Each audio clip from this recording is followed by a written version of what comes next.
Saudaraku yang dikasihi Tuhan, suatu kali Paulus menulis di dalam Kisah Para Rasul 20 ayat 22 berkata begini, "Tetapi sekarang sebagai tawanan roh, aku pergi ke Yerusalem dan aku tidak tahu apa yang akan terjadi atas diriku di situ."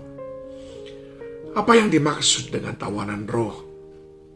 Ini adalah sebuah ekspresi ataupun dalam bentuk lain dari ekspresi yang dikuasai oleh roh sepenuhnya. Atau kita sering juga sebut dengan dikendalikan oleh Roh Kudus. Saudaraku, saya percaya apa yang memenuhi kita, itu yang menguasai kita. Dan apa yang menguasai kita, itu yang menentukan tindakan kita. Dan Paulus berkata, aku dikuasai, ditawan oleh Roh Kudus. Apa maksudnya ditawan oleh Roh Kudus ini? Apa artinya menjadi tawanan roh? Kita bisa melihat dalam kehidupan Paulus, ada 4 hal yang dia tunjukkan sebagai ekspresi daripada tawanan roh. Yang pertama adalah melepaskan semua kehendak diri kepada kehendak Allah.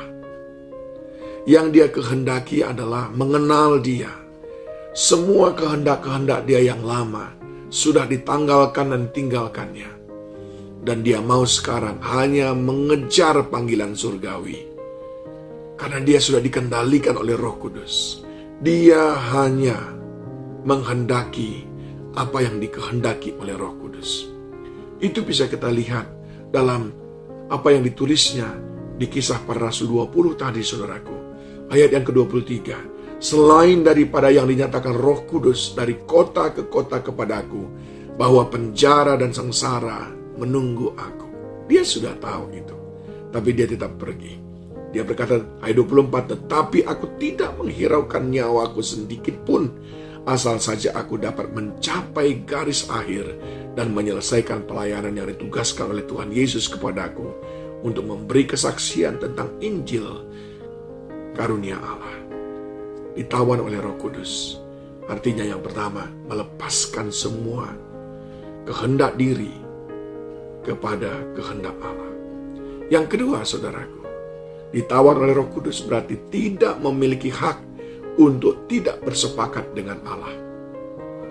Dia tidak merasa punya hak untuk mengatakan tidak kepada setiap apapun yang Tuhan rencanakan.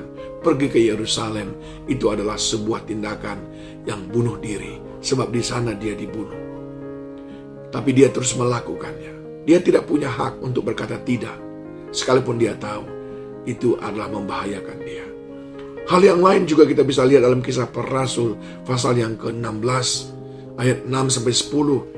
Ketika mereka melintasi tanah Frigia dan tanah Galatia, karena Roh Kudus mencegah mereka untuk memberitakan Injil di Asia. Bayangkan, ada pemberitaan Injil, justru Allah sendiri yang mencegahnya. Dalam perspektifnya Paulus, pastilah memberitakan Injil itu baik.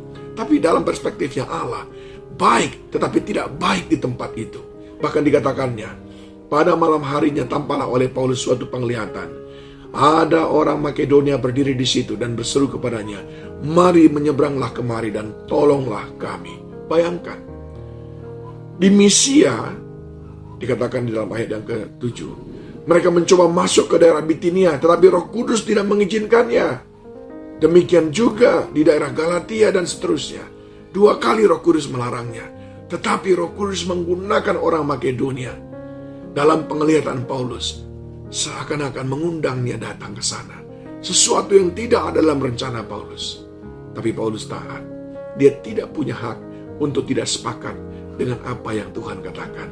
Karena Roh Kudus menguasainya. Karena dia sudah menjadi tawanan Roh Kudus. Yang ketiga, saudaraku, orang yang menjadi tawanan Roh Kudus mengadopsi, menjadikan misi Allah menjadi misi hidupnya. Oh, Paulus sudah meninggalkan semua misi hidupnya.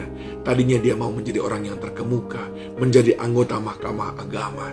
Tapi sekarang ketika dia penuh dengan Roh Kudus, di jalan ke Damaskus itu, dia dikuasai Roh Kudus sedemikian rupa.